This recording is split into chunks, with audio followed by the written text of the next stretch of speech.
अस्सलामु अलैकुम। Maths official के साथ मोहम्मद अज़हर सिद्दीक़ हाज़िर खिदमत है। चैनल सब्सक्राइब की रिक्वेस्ट इसलिए करता हूँ, जो मैं कहना चाहता हूँ या आप सुनना चाहते हैं आप तक फ़ौरन पहुँच जाएगा।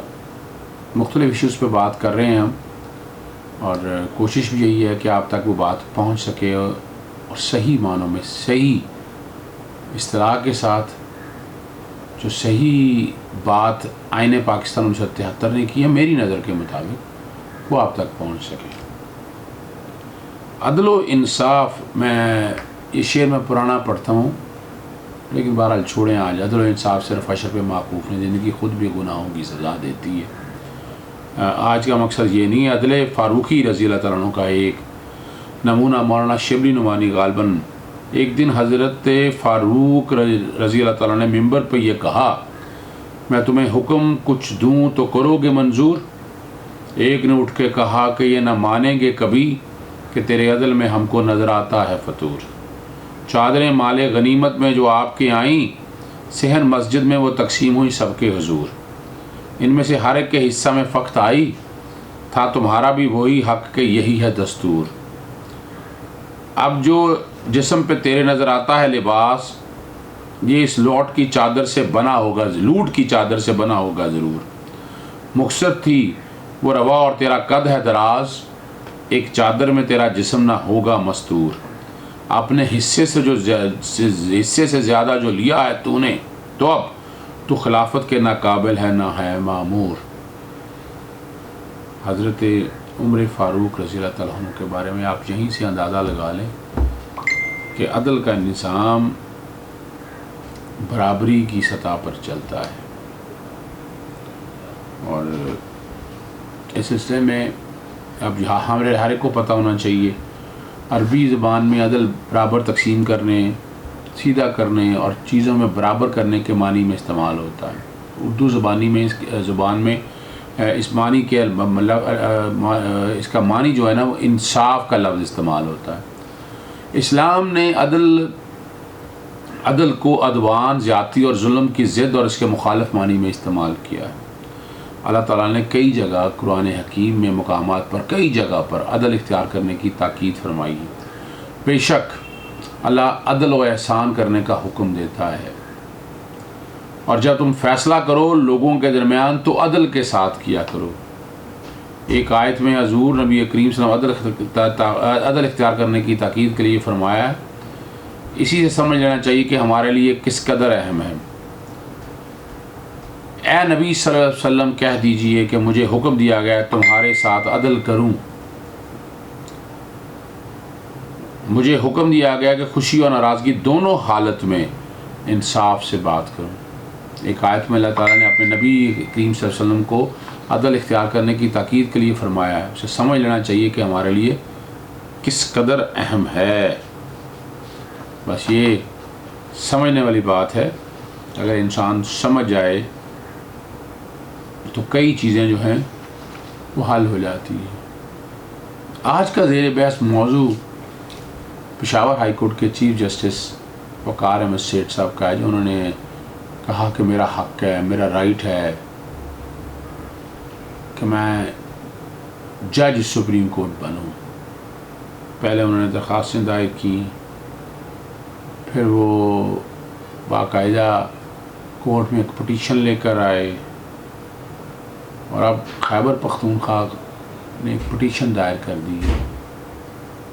अब बार काउंसिल्स क्या करना चाह रही हैं, ये हैरान कुन बात है। पसंद और नापसंद पे एक निज़ाम चलना चाह रहा है, और जो आईने पाकिस्तान 1973 है उसकी असल रूह शायद ख़त्म करने की बात की जा रही है। मैं आर्टिकल 4 और 5 की हर दफ़ा बात करता हूँ,